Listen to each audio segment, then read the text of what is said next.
Hello and welcome to BookTube. Now, it's not been that long since we reviewed The Perfect Wife by J.P. Delaney, which was a gift from my wife. Well, she's now bought me another book called My Lovely Wife by Samantha Downing. There is a theme. It hasn't escaped my attention. I think she's trying to tell me something. Comment below if you can imagine what that might be. Anyway, we're going to talk about My Perfect Wife by Samantha Downing, and I think we should start by finding out what the book has to say for itself. Because despite the advice not to judge a book by its cover, it is of course the only way you can judge a book until you've read it. Looking at the selection of glowing reviews printed on the book, we have those such as The Next Gone Girl, a twisty, audacious, gone girly psychological thriller. Dexter meets Gone Girl. I loved this. We can't go on like this. It's been 8 years since Gone Girl was published. All of Game of Thrones has happened in that time. Far too many books are still comparing themselves to Gone Girl. We need to move on. Are you really telling me that this is the best book that's been published in the last 8 years? Really? Really? Is that what you're telling me? Because every time I now pick up a book and says, no, it's me, I'm the next Gone Girl, it just makes me think of people that show up at the X Factor. Okay, yeah, I totally see myself as the next Madonna. No. When really what they mean is, actually I hope I'm just about as good as last year's contestant who said they were as good as Madonna. At least good enough to munch a kangaroo's backside in the jungle and then get paid to flog diet pills on Instagram. And maybe a top 27 single if I'm lucky. Nobody realistically thinks they have written the next Gone Girl. Stop it. You're only going to disappoint me. Stop it. The premise is this: we have a husband and wife serial killing team told from the point of view of the husband as they select and kill their latest victim. It's one of these books where one thing leads to another, as all books do. But to go much deeper into the plot, it kind of gives away twists and spoilers. The strange thing about it is that the wife is the one who does the kidnapping, torturing and killing. And he is sort of executive assistant to the killer rather than the killer himself. And so you don't really see any of the violence happening. Instead, you live with him during the preparation and the fallout. Therefore, it's far less about the victim and about the killing and more about the family dynamic, how it affects his relationship with his wife and his relationship with his children. His son thinks he's sneaking out because he's up to no good with other women. His daughter is terrified that she will be the next victim of this serial killer.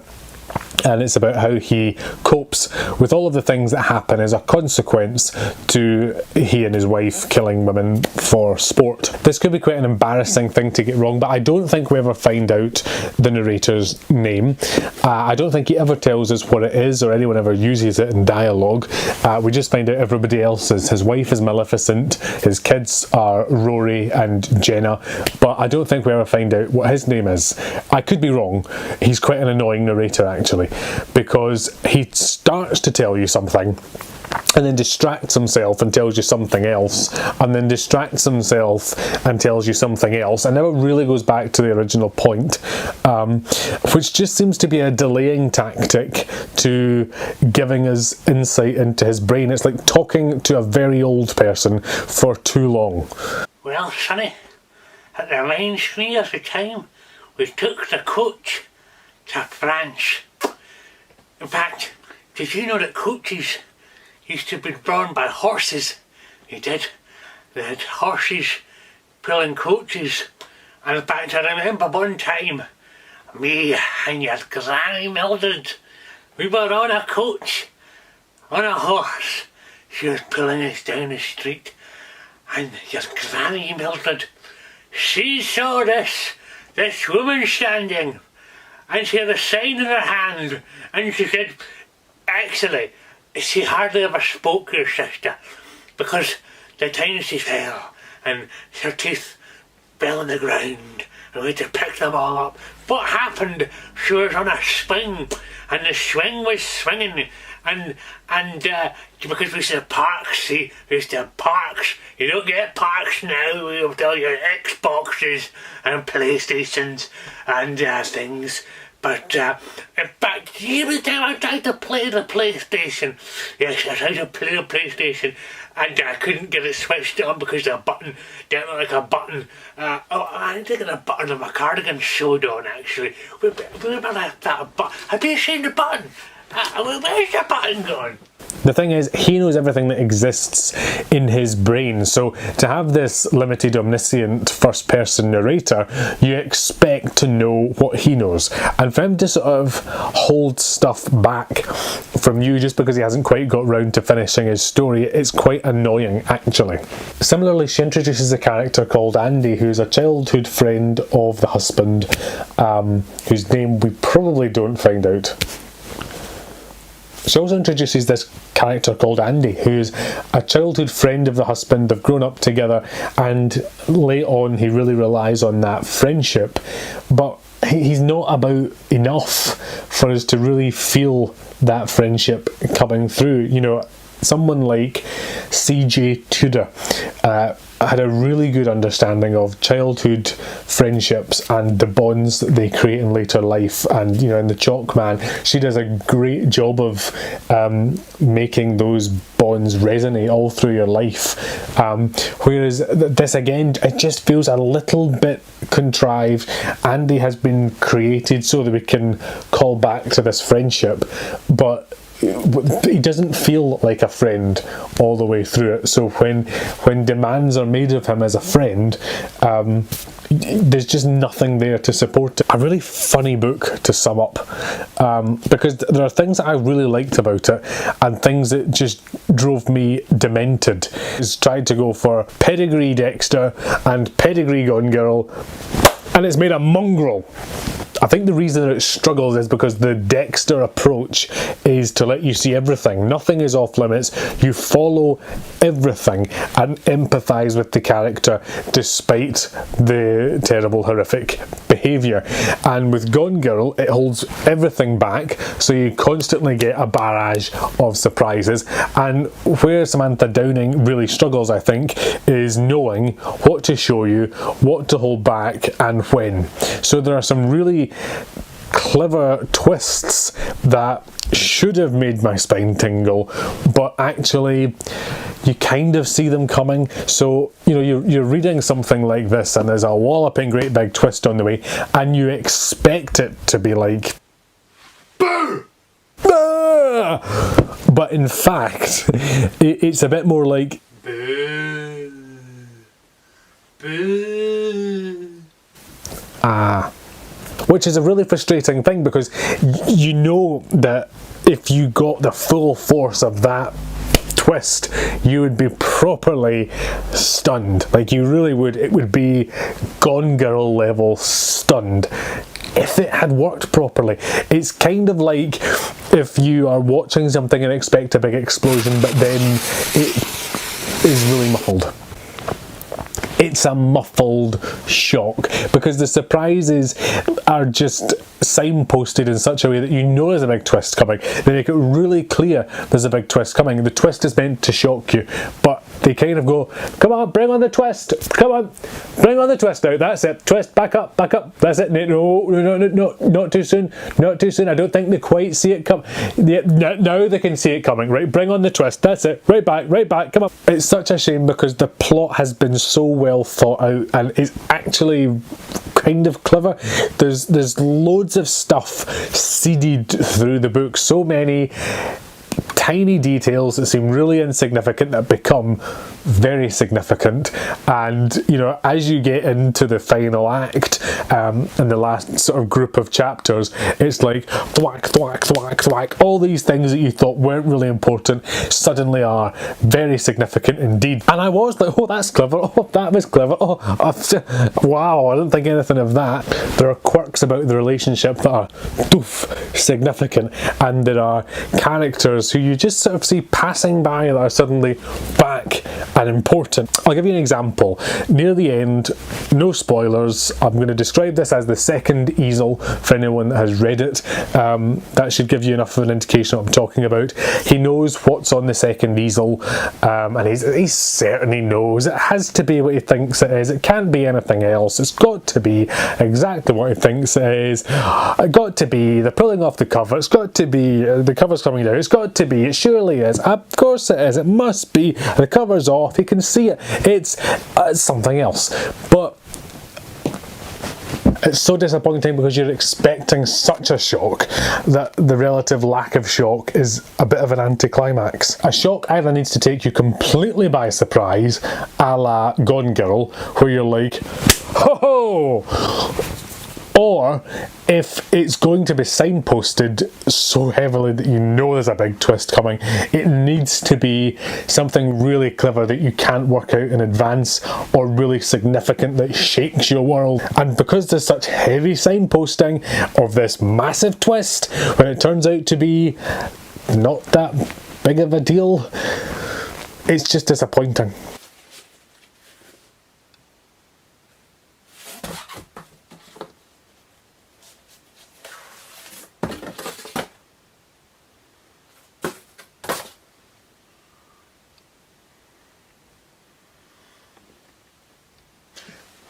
Hot dogs. There's nothing wrong with hot dogs, to be fair. I just expected something more than a surprise hot dog, if you get what I'm saying. I feel like I've been really critical. I have been really critical. But like I say, the component parts are really quite good. There's a lot of thought gone into it. Clearly a lot of planning has gone into it. And the execution isn't off. What it comes down to for me is she's trying to be really dextery and show you everything, and also trying to be really Gone Girl and assault you with surprises right between your eyes where you least expect it. And I think she just doesn't really know. I think she struggles to know what to share, what to hold back, what you know, and what surprises you. Had she resolved that and made the twists work, it would have been actually genius. It could have been terrific, and it's the component parts are great, but the delivery is just flawed. The information comes out too slowly to avoid feeling contrived, and it comes out too clunkily to be a shock and a twist. So it's actually just a sort of splurgy wordy bit of information falling out of the pages. Not Dexter meets Gone Girl. Okay, that's a bit mean. I mean, it's apt. It tries to be Dexter meets Gone Girl. It's a good way to describe it. Serial killing spouses with twists.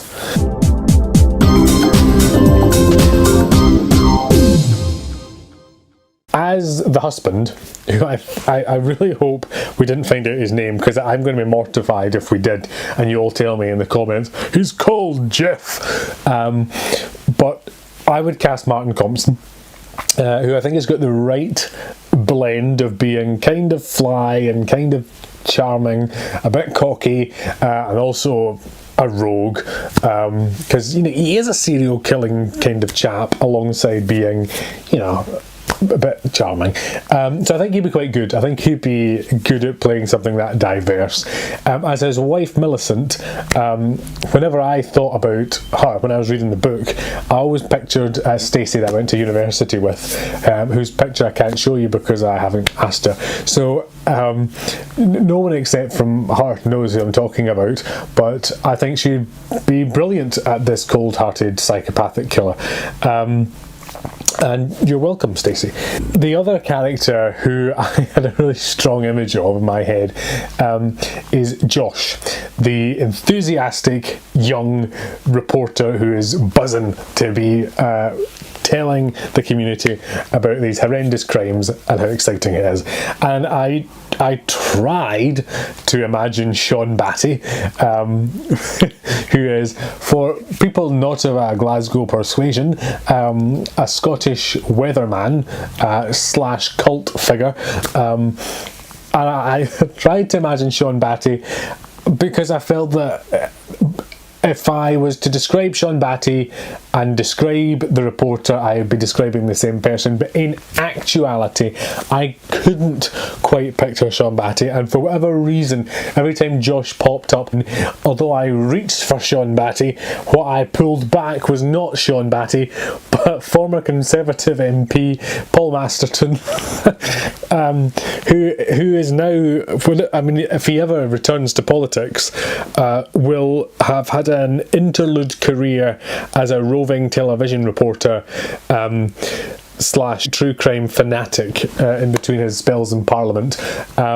So a kind of Sean Batty, Paul Masterton love child is Josh.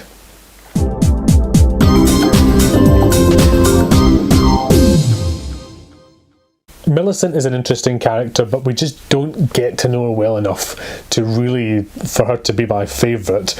And Josh is quite entertaining in his own way, but I think Kokona is my favourite, who is a client of the husband's. He's a tennis coach by day, and she's one of his clients. I picture her as sort of short, Greek, older. I imagine she dyes her hair a sort of auburny colour. It's maybe a bit sort of frizzy. She's funny when she's on the page. She loves her gossip, and I like it when she pops up. I don't know what to tell you. I do. Kokona. Overall, My Lovely Wife is really tricky. I was swithering between a 3 and a 4. It's like that bit on Wheel of Fortune where, you know, the little pointer is just trying to decide what way to go, and my comments have probably been mostly critical, so it's a borderline one for me.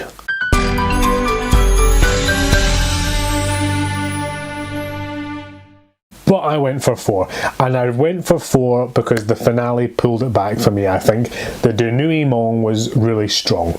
You get to the final scene and you've got the family relationships that have been built well over the course of the book, and so the characters all acted in a way that made sense, but not necessarily in a way that you would have predicted. I found it a really satisfying payoff for the family relationships and the family unit. The other reasons that I leaned towards giving it a higher rating, I did think about the book when I wasn't reading it. I found myself thinking about these characters, about this situation, about what they're living through in between when I was reading it, and so any author that can do that and can penetrate your day with their writing deserves credit. And I do think that so many of the component parts were good. It was a really good idea, had a lot of really good stuff in it. I do criticise some of the delivery. It had potential that it didn't reach, which is a shame, but it had so many of the right ingredients. I enjoyed reading it. So this is My Lovely Wife. It is not Gone Girl. It shouldn't compare itself to Gone Girl. It is setting itself up for a fall, but it is nevertheless a really good book. I would recommend it. Please do like the video if you enjoyed it. Subscribe if you want to see more. I'll keep making them even if you don't, so subscribe anyway. It keeps me happy. And if you've read My Lovely Wife, then pop your views in the comments box below and tell me what you think of it. Am I being too harsh? Am I being fair? And I will see you on the next video. Bon voyage.